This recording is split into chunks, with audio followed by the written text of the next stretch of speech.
Hola, ¿qué tal? Un saludo a todas las personas que se conectan en este momento para esta celebración tan especial que son los 30 años de la Constitución de 1991. Yo soy Cristina Castro, soy egresada de la Universidad del Rosario y pues me honra muchísimo ser hoy la moderadora de esta conversación tan interesante que tendremos desde el Colegio de Abogados Rosaristas con uno pues de los constituyentes más emblemáticos, más queridos. Estamos hoy con el doctor Eduardo Verano de la Rosa, quien es pues ampliamente conocido por todos ustedes, 2 veces gobernador del Atlántico, un dirigente liberal muy importante en este país y quien hace pues 30 años era uno de esos constituyentes que hicieron pues historia en entregarnos esta carta magna que nos rige hasta hoy. Doctor Verano, lo saludo muy especialmente desde la Universidad del Rosario. Bueno, Cristi, mil gracias. Un saludo también en especial a Juliana y en especial pues a todo este centro tan importante como es la Universidad del Rosario, que se ha caracterizado no solamente por tener pues una facultad de Derecho supremamente importante, sino siempre ha sido como el centro de pensamiento de la Constituyente. Ahí siempre terminábamos discutiendo y analizando los pormenores de lo que se estaban haciendo en la Constituyente. Entonces un saludo muy especial y muy complacido. Bueno, millones de gracias, doctor Verano. Yo quiero que nos devolvamos a esta década de los años 80. Usted pues realmente en ese momento era una trayectoria muy empresarial, había sido gerente de la empresa de teléfonos, de la electrificadora, de Cementos Caribe. ¿Qué pasa en su vida para que usted decida lanzarse a este proceso constituyente, lanzarse a esas elecciones? Bueno, la verdad yo estaba muy cómodo. Era una vida, como dices tú, empresarial, y en esa vida empresarial de una u otra manera pues uno tiene todas las condiciones y todas las características para poder avanzar sin contratiempos. Pero el reto que se nos presentaba a los jóvenes de esa época, de construir un nuevo país, de soñar un país y llevar ese sueño a tenerlo como parte de la Constitución, era un reto gigantesco. Yo tenía mucho trabajo como gerente de la electrificadora, mucho trabajo social, estaba muy cerca de la comunidad y eso pues renuncié. Fue una decisión en una noche, la verdad fue una decisión en una noche. Mi esposa estaba embarazada, estaba dormida al lado mío y empezamos a discutir con Serpa, Samper, con Perry, la necesidad de sacar una lista para poder construir, formar parte de ese proceso. En esa época éramos el Poder Popular y ese Poder Popular pues quería formar parte de ese proceso de transformación del país y diseñamos esa lista. Serpa quedó en la lista 60, para vivir de otra manera, se llamaba nuestra lista, y era Serpa en el primer puesto, segundo puesto Guillermo Perry, en el tercer puesto estaba yo y en el cuarto puesto estaba Timarán de Nariño, y sacamos los 3 primeros renglones. Entonces sí, fue una decisión de vida porque fue cambiar la tranquilidad de un cargo como el que tenía en ese momento por ir a aventurar en la vida política que me fascinaba, me encantaba, y pues a pesar de que nunca había tenido un cargo legislativo, pues tomé la decisión de formar parte del proceso constituyente. Doctor Verano, cuéntenos cómo era ese proceso, qué se necesitaba para armar esas listas, cómo fue ese proceso, digamos, electoral de ustedes salir a buscar votos por algo que era tan desconocido en ese momento para los colombianos como era la formación de una Asamblea Nacional Constituyente. No, había un ambiente. Recordemos que en ese momento se había desmovilizado el M-19, había también mucha inquietud por todas las circunstancias de orden público que estábamos viviendo en ese momento. El narcotráfico tenía arrinconado pues no solamente a la sociedad, al gobierno, al país. Habían bombas permanentes por todas partes. Uno vivía con una zozobra inmensa. Por ejemplo, mi familia, Cristi, no sé, seguramente tu familia también, teníamos como una costumbre, después de cada bomba, nos llamábamos por teléfono exactamente para saber que todos estábamos bien. y eso se volvió como parte de la vivencia permanente en ese momento. Había mucha zozobra, había mucha dificultad de orden público, la economía estaba sufriendo muchísimo también por todas esas circunstancias, y finalmente también había un proceso de guerrilla muy grande. El M-19 pues había hecho la toma del Palacio de Justicia unos años antes, cuando el gobierno de Belisario, había habido lo de Armero, que de una u otra manera también había impactado mucho el alma de Colombia. Entonces, ese es el momento de que hay en el año 90, porque nosotros para poder tomar la decisión la tuvimos que tomar en el año 90, porque fue en el año octubre del 90 las elecciones para escoger los candidatos. Hicimos esta lista del Poder Popular y pues sacamos la mayor votación dentro del Partido Liberal. Eso fue lo que facilitó que Serpa fuese escogido después como presidente de la Constituyente, con una participación también del M-19 y una participación del Partido Conservador. Entonces era como Colombia entera formando parte de la dirección de la Constituyente. Y eso yo creo que fue una decisión importantísima porque facilitó los procesos de acuerdos. Ahí no había trucos, ahí no había posibilidades de que el que está manejando entonces lo hace a favor de una tendencia o de otra tendencia política.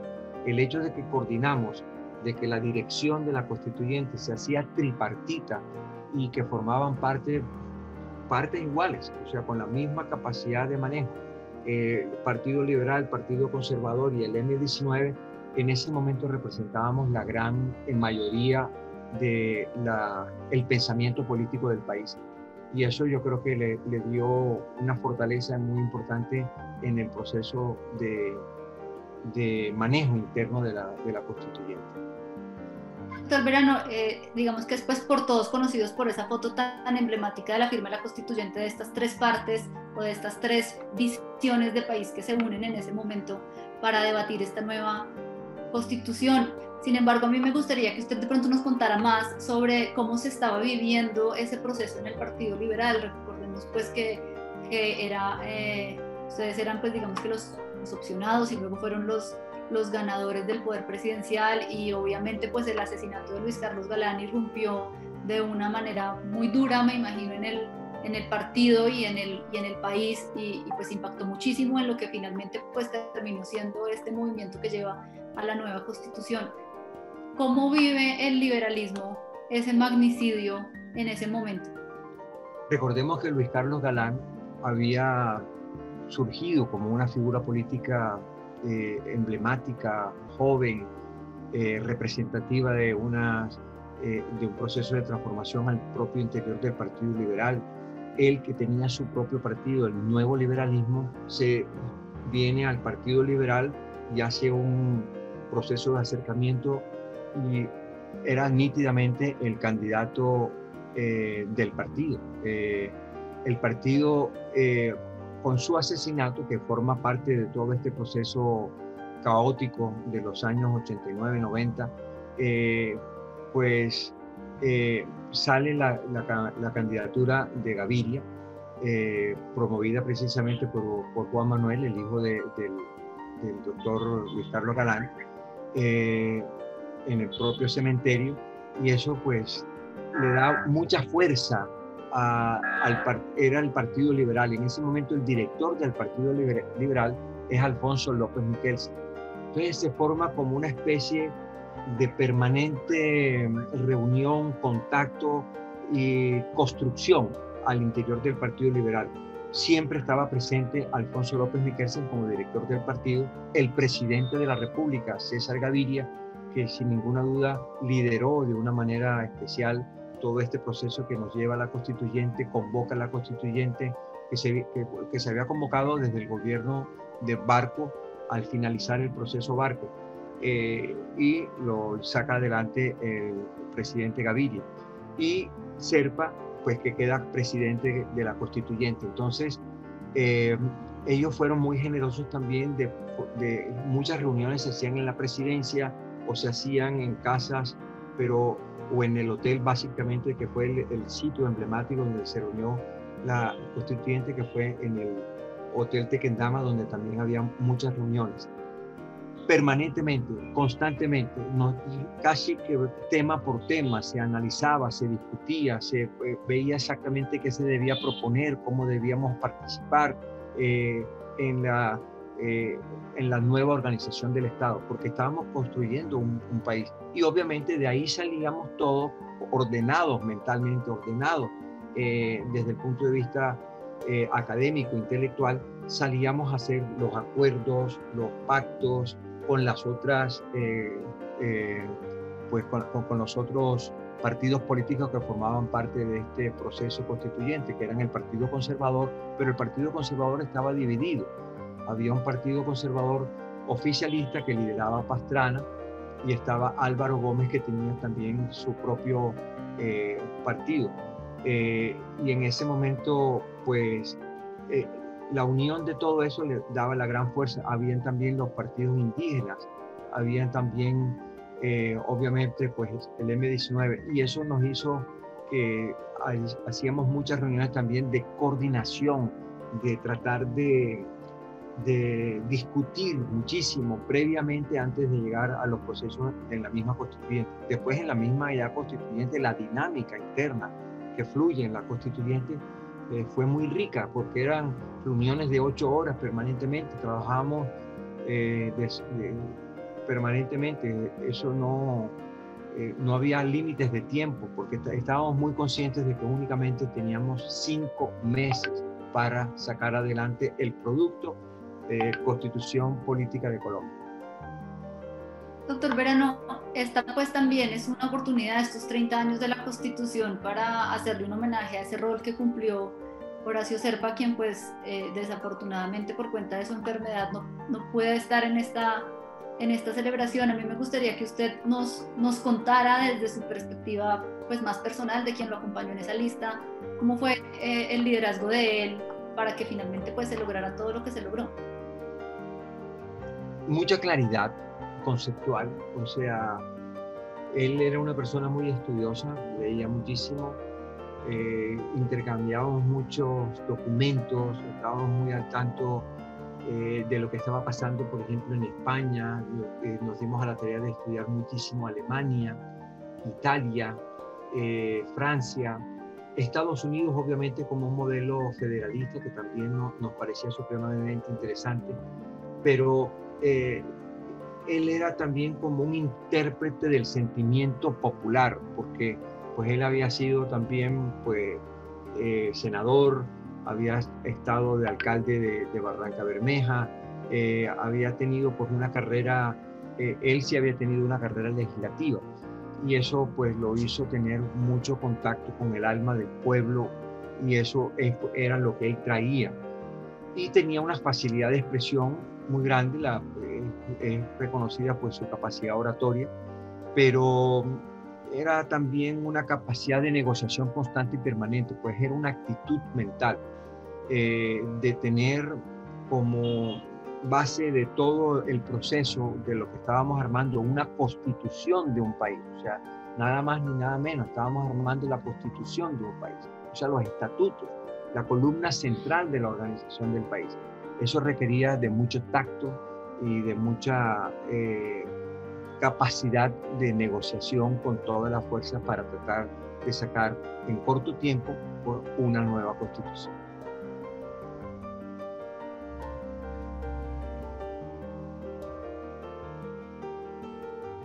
¿Qué momentos especiales recuerda usted de haber vivido como constituyente? ¿Cuál es como la imagen o los recuerdos que vienen hoy a su mente? Bueno, la constituyente, para definirlo de una manera, era trabajo, o sea, la imagen es de trabajo. O sea, yo recuerdo un día que por alguna circunstancia nos dieron un tiempo libre y salimos a caminar por la séptima. Y teníamos en ese momento más de 3 meses y medio que no habíamos salido de día, o sea, se nos había olvidado cómo era el día. Y recuerdo que caminamos por la séptima y decíamos, mira, esta es la Colombia a la cual le estamos construyendo una constitución, y nos pareció pues que era espectacular. Nos tomamos un jugo, alguna merienda en la calle. Eso fue algo como para evocar que era muchas reuniones de trabajo constante y permanente. ¿Qué hicimos? Nos dividimos en 5 grandes comisiones de trabajo. Las grandes comisiones de trabajo que tenían que ver precisamente con la estructura de la misma Constitución. Primero discutimos mucho, lo primero fue cómo nos organizábamos, eso fue la primero. Las primeras 3, 4 reuniones fue de cuánto tiempo podía hablar cada uno. Y todo el mundo quería hablar indefinidamente. Y nos dimos cuenta de que si todos hablábamos indefinidamente, pues de una u otra manera coartaríamos la posibilidad de que otras personas también pudieran hablar. Entonces nos tuvimos que pactar que máximo hablaba cada persona 12 minutos. Por más que tuviera que decir, el que no lo pudiera decir en 12 minutos, pues sencillamente se le quitaba la palabra. Y eso fue casi que el primer pacto. El segundo pacto era más o menos como entender qué queríamos hacer, la estructura, y entonces hubo la estructura, esa estructura constitucional la dividimos, se la responsabilizamos a comisiones. Entonces había una comisión de derechos humanos, una comisión territorial, una comisión de justicia, una comisión económica, etcétera, etcétera. Entonces cada una de estas comisiones empezó a trabajar, a tratar de producir borradores de articulado de lo que podría ser la nueva Constitución. Pero previamente hubo un día en que todo el mundo tenía que explicar por qué estaba ahí. Y a cada uno se le dieron también pues 12 minutos para que cada uno diera como su discurso de inicio de las labores en la tarea de la constituyente. Y ese es el primer libro que se produce, un libro donde está la intervención de cada uno de nosotros, que son intervenciones de 4 páginas, 5 páginas, que producen todos con la filosofía central de con qué idea venía cada uno. Y eso pues sirvió muchísimo porque nos sintonizamos. Vimos que no estábamos tan distantes, que a pesar de que representábamos diferentes maneras de pensar, diferentes maneras de vivir, diferentes maneras de diferentes procesos económicos o procesos políticos o procesos sociales, de una u otra manera la idea central que teníamos de país de una u otra manera pues era semejante. Entonces y de ahí sí empezó el trabajo en comisiones, 2 meses de trabajo en comisiones muy intensos, y hacíamos esporádicamente las plenarias. Y después, cuando ya teníamos el trabajo de las comisiones, empezaron trabajos de las plenarias para tratar de ensamblar lo que había venido de esas comisiones. Y de ese trabajo de comisiones, con unos articulados bastante avanzados, fue lo que se empezó a discutir. Y entonces empezó como a ordenarse la estructura de la Constitución, y además de eso empezamos a ponerle ya carne a esa estructura, que era ya el articulado concreto. Entonces, al principio pensábamos que tenía que ser una Constitución relativamente no casuística, que tenía que ser de poco. Hay varias clases de Constitución. Una Constitución como la de Estados Unidos, pocos artículos y por lo tanto muy pocas enmiendas, ideas muy macro, muy generales. Y hay otra gente que pensaba que en la Constitución debían haber casi que soluciones a casos muy específicos, o sea, eran muy detalladas. Cuando se llegan a unas constituciones muy detalladas, obviamente pasan de moda o pasa el problema, o hay que estarlas cambiando y ajustándolas a la dinámica histórica que está teniendo un país. Y eso pues realmente para nosotros prácticamente yo creo que era como quedarnos en la mitad. Finalmente tuvimos más de 370 artículos y unos artículos transitorios que eran para ajustar la etapa y el periodo que quedaría entre la Constitución y el proceso de que hubiese un nuevo Congreso donde habría una responsabilidad ya para legislar.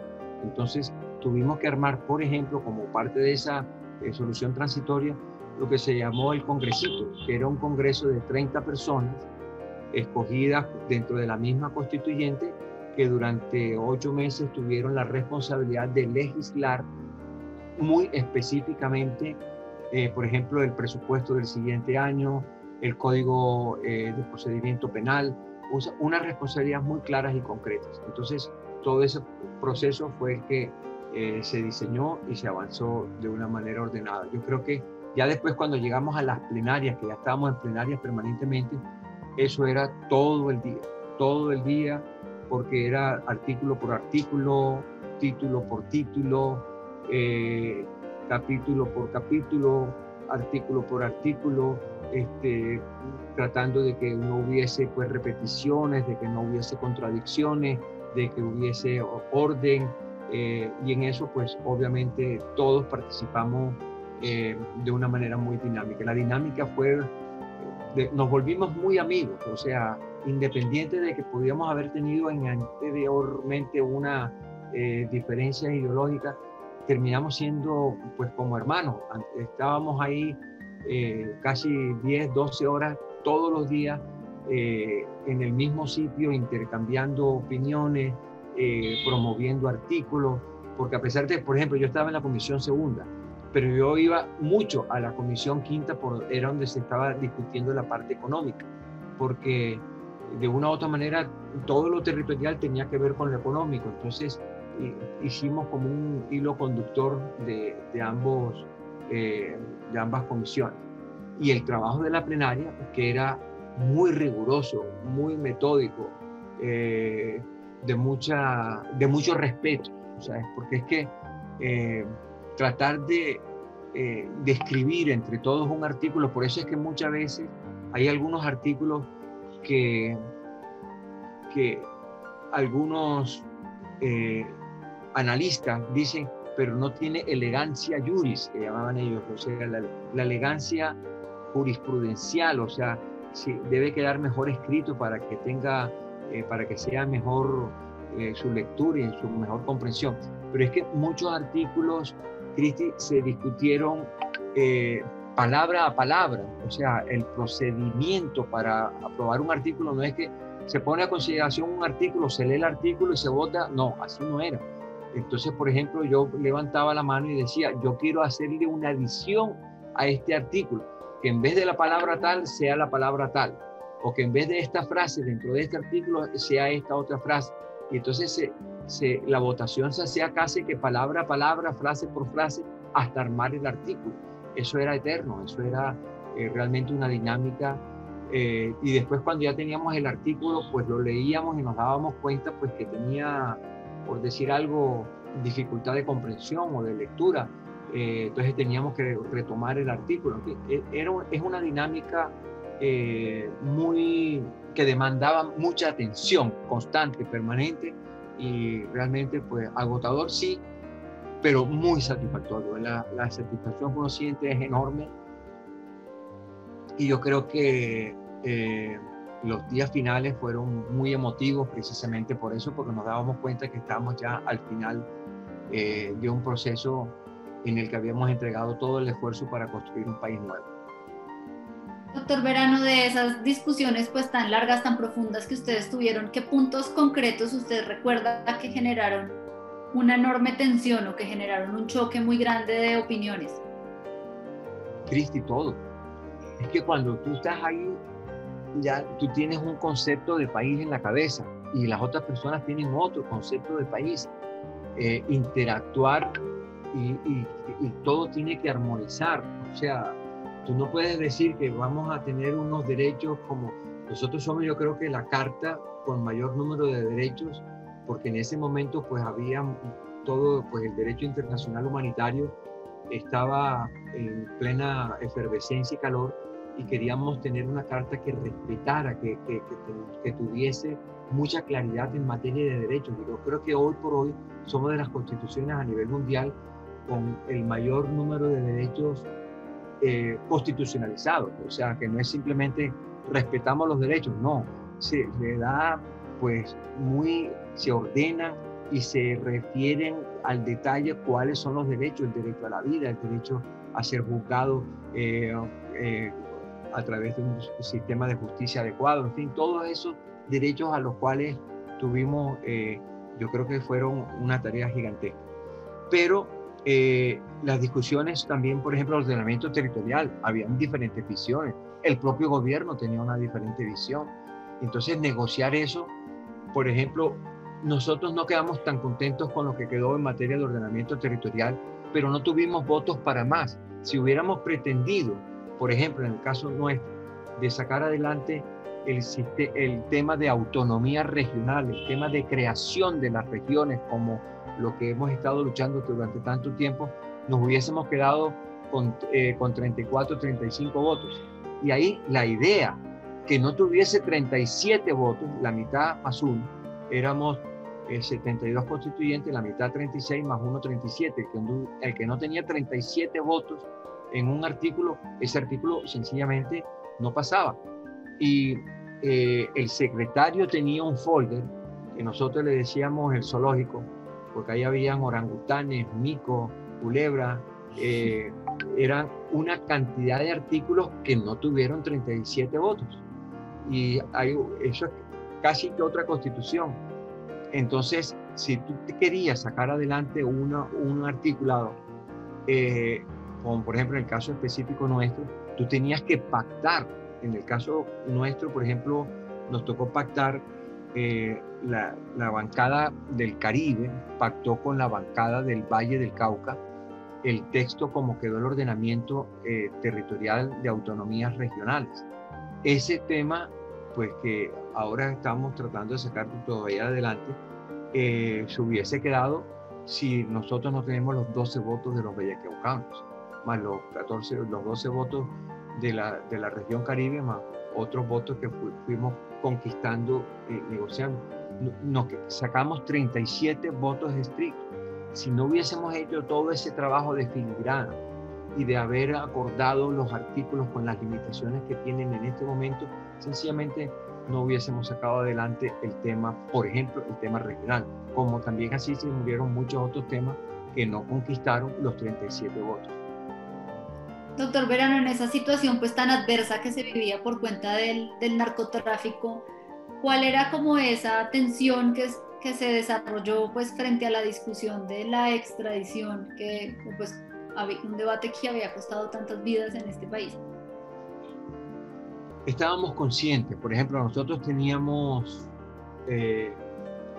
diferentes puntos de vista dentro del Partido Liberal. Carlos Lemos, por ejemplo, había sido uno de los ministros que había sacado, que pues se había opuesto a la extradición en la reforma constitucional promovida por Barco y anteriormente que había sido promovida también por López Michelsen, cada uno en sus diferentes tareas.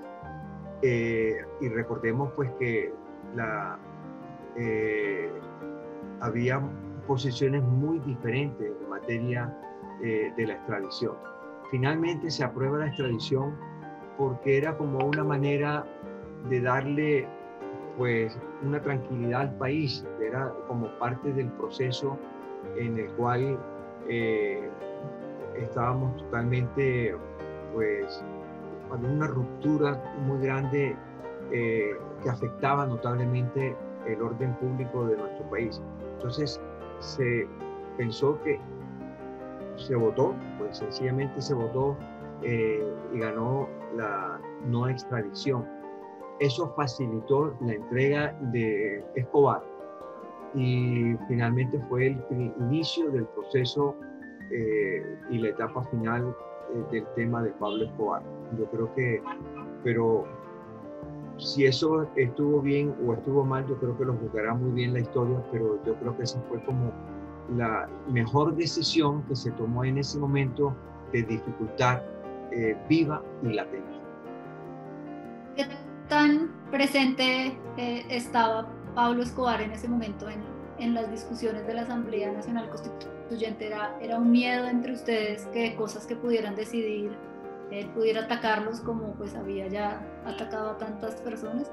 Nosotros teníamos una posición de partido, o sea que nosotros estábamos muy claros en lo que íbamos a apoyar, a pesar de que había diferencias de criterio internamente entre nosotros, pero fue una decisión de gobierno y en ese momento el Partido Liberal con César Gaviria estaba en el gobierno, entonces fue una decisión de gobierno, fue una decisión de partido y yo creo que ahí no hubo absolutamente nada diferente a una decisión en la cual pues se contemplaba el bien del país. Doctor Verón, usted dice que esos últimos días de la constituyente fueron muy emocionantes. ¿Emocionantes en qué sentido? ¿Cómo lo recuerda? Mucho guayabo, una sensación como de vacío, ya se va a acabar esto, o sea, cuando tú le dedicas algo en tu vida de una manera tan intensa como era el trabajo de los constituyentes, sin excepción, porque eso era, terminábamos de trabajar normalmente hasta a la 1, 2 de la mañana, y a las 8 de la mañana ya estábamos en un desayuno, y a las 9, 10 de la mañana estábamos en plenaria, y de ahí hasta las 10, 11 de la noche, todos los días, o sea, eso era... sí, produce como una sensación como de tristeza muy grande porque se va a terminar un proceso, pero también de mucha satisfacción y mucho orgullo porque nosotros mismos, cuando ya tú tienes la Constitución en la mano, cuando ya tú, lo que antes era una gran cantidad de papeles en desorden, yo tengo en mi casa, yo creo que yo fui el único constituyente que hizo eso, con mucho gusto, Cristi, cuando quieras te invito aquí en Barranquilla, yo tengo una biblioteca donde están los borradores que yo recogía de la basura de todo el mundo y los ordenaba, los clasificaba, y yo tengo lo que fueron los borradores de artículo por artículo, título por título, capítulo por capítulo de toda la constituyente, son 12 tomos. De papeles. Entonces, ver que uno tiene primero todo ese desorden que aparentemente pues uno no sabe, en algún momento podría estar pensando que hay una dificultad para ordenarlo. Finalmente, el mismo proceso de todos nos fue ordenando hasta llegar a tener un borrador conjunto. Y después nos quedamos casi 15 días últimos. Era discutiendo nuevamente todo, artículo por artículo, para mejorar la redacción, para ver la elegancia, para ver la concatenación, para ver el orden. Y obviamente, por ejemplo, hubo un artículo que salió en esos últimos días. Leiva, Álvaro trajo un libro de su papá, que era sobre el río Magdalena, un libro bellísimo, que tenía como una portada de cuero apretujado, y decía Río Magdalena, y era pues una descripción del río Magdalena, un libro de un estudio holandés que se había hecho por allá por los años 50 cuando su padre fue ministro. Y empezamos a pensar que debíamos que no habíamos dicho nada del río Magdalena, ni de su cuenca. Y ahí es donde nos sentamos, éramos como 5 los que estábamos viendo el libro con Álvaro Leiva. Estaba Rodado, estaba Eduardo Espinosa, en fin. Y redactamos, Juan B. Fernández, redactamos un artículo que era Créase la Corporación del Río Grande de la Magdalena. Y asígnasele los recursos como si fuera un departamento adicional, etcétera, etcétera, etcétera. Se escribe un artículo. Ese artículo no estaba dentro de todo lo que se había discutido a lo largo de todas las reuniones. Fue fruto de una propuesta casi que en los días finales, y tuvo a mayoría absoluta de votos. Fue como pagarle una deuda al río Magdalena, como reconocer que nuestro país de una u otra manera tiene un eje central que es el río Magdalena, y se crea una corporación especialmente para manejar, corporación que todavía hoy está vigente, latente, y que habría que hacer pues una revisión de si ha cumplido a cabalidad con sus funciones, pero yo creo que, por ejemplo, esa idea surgió en los últimos días. Interesante. Sin ánimo de meritar a algunos constituyentes, pero usted, ¿a quiénes recuerda que usted diga hoy como que fueron los personajes más entrañables de ese proceso, sea por lo que aportaron, sea por sus calidades humanas, sea por la relación personal que hicieron con usted? ¿Quiénes son como los que usted más recuerda hoy a 30 años de que se haya cerrado ese proceso y que recuerda como con nostalgia o con especial amor? no, sería muy difícil porque las omisiones serían dolorosas, pero no, es que, a ver, era como una familia grande, Cristi, era como de tu curso. ¿A quién es que tú recuerdas más en tu curso? Finalmente, de cada persona tienes un recuerdo por cada una de las discusiones que tuviste, por cada uno de los procesos que viviste. Todos, no, los liberales éramos muy unidos y nos reuníamos, además de las reuniones de la constituyente, la bancada nuestra liberal se reunía a su vez y tenía una disciplina y tenía un proceso también de creatividad interna y de tratar de no omitir ninguno de los temas que considerábamos nosotros que podían ser o que debían ser absolutamente importantes e interesantes. Pero bueno, los presidentes evidentemente, me llamó poderosamente la atención la actitud, por ejemplo, de Misael Pastrana Borrero. Llegaba todos los días muy temprano. Si citaban a las 9 de la mañana, él estaba ahí desde las 9 menos cuarto. Y se sentaba siempre en el mismo sitio. Y llegaban y se sentaba gente que creía, pues por las noticias, que de una u otra manera podían tener algunas diferencias, como por ejemplo Álvaro Gómez Hurtado. Llegaba también y se sentaba ahí. Ahí había como una especie de pre-mini constituyente todos los días. Yo me acostumbré a ir a esa reunión y ahí echábamos chistes, echábamos cuentos.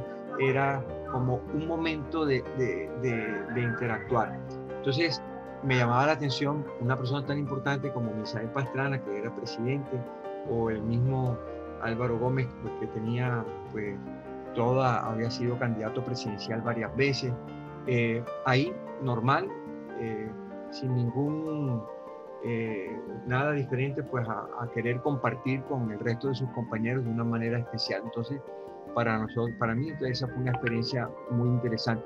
Todos los liberales jugaron un papel fundamental en la elaboración. Es que esto era, a ver, Cristi, lo más importante de entender es que estábamos construyendo, elaborando. La elaboración conlleva a mucha discusión.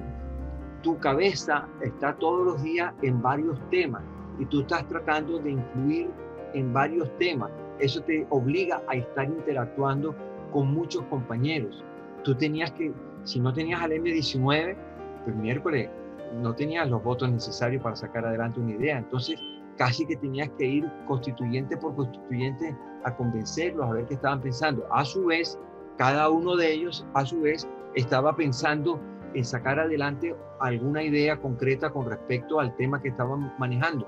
Entonces, te buscaban para tratar de concretar tu voto. Entonces, esa era una dinámica y una interacción muy productiva, muy dinámica, todo el día pensando, trabajando. Y realmente yo creo que, por ejemplo, pero sí se recuerda mucho a los indígenas, por ejemplo, porque tenían unas ocurrencias muy grandes. Lorenzo Muela hablaba muy poco, pero cuando hablaba lo hacía como un sabio. Cuando le preguntaron que cuánto tiempo debíamos hablar cada uno, por ejemplo, yo recuerdo que él dijo algo así, todo el mundo echó su carreta y todo el mundo decía pues que debíamos hablar cada uno media hora, que si 20 minutos, que si 5 minutos, que la libertad mía para hablar se ve coartada pues, si tú hablas muy largo. Entonces, esa discusión, que fue de las primeras discusiones que tuvimos, él levantó la mano, le dieron la palabra y dijo: los indígenas, después de 500 años de silencio, si nos dejan hablar un minuto, nos sentimos perfectamente representados. Y se sentó. Entonces, por ejemplo, había gente muy inteligente, muy capaz, y que discursos económicos o discursos sobre los derechos. Es que la Constitución es todo, Cristi. La Constitución abarca el país entero, no tiene límite, pero a la vez tiene límites. A la vez tiene el límite de que son 5 meses. Nosotros no teníamos ni un día más del 4 de julio, porque eso era lo que decía la papeleta que nos había convocado. Créase una Asamblea Nacional Constituyente desde el 4 de febrero hasta el 4 de julio, punto. No teníamos un solo día más. Eso esa limitación obviamente que nos puso a correr, teníamos que terminar, y ese fue el proceso súper interesante que tuvimos. Entonces, Verano, y ya para ir cerrando, hablemos de ese 4 de julio. Cuéntenos cómo fue esa ceremonia, qué estaba planeado, cómo llegamos a esa imagen que hoy pues todos recordamos de esa firma, de ese texto constitucional con el que pues hemos crecido tantas generaciones. No, primero era dónde, miércoles, entonces, quiénes, hora, y por más que creíamos y que discutíamos, finalmente optamos por algo muy simple. Entonces fue un cierre en el Congreso de la República, himno nacional, un discurso de cada uno, discurso del presidente, y ya. Eso fue la proclamación, una cosa muy... Pero el sentimiento interno era pues como sentimientos encontrados, o sea, una gran satisfacción por el trabajo que habíamos hecho, de haber formado parte de un proceso histórico tan importante, y de tristeza porque se había terminado. Ese era como el sentimiento encontrado que por lo menos es el que más recuerdo que sentía yo en el alma. ¿Qué siente usted hoy, 30 años después? Esto pues debe ser un aniversario muy especial. No, que hicimos la tarea, y después es como los hijos. Cuando uno tiene un hijo, a ver, el primer producto de la constituyente fue mi hijo. Eso, a mí el 13 de marzo, mi esposa estaba esperando a Eduardo, el primer hombre nuestro. Y ella me anuncia que ya está sintiendo como el inicio del trabajo de parto.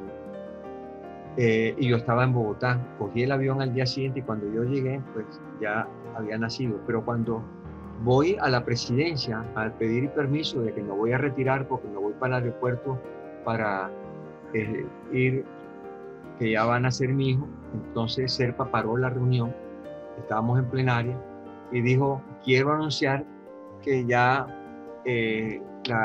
tenemos el primer producto de la constituyente, el hijo de Eduardo Verano va a nacer.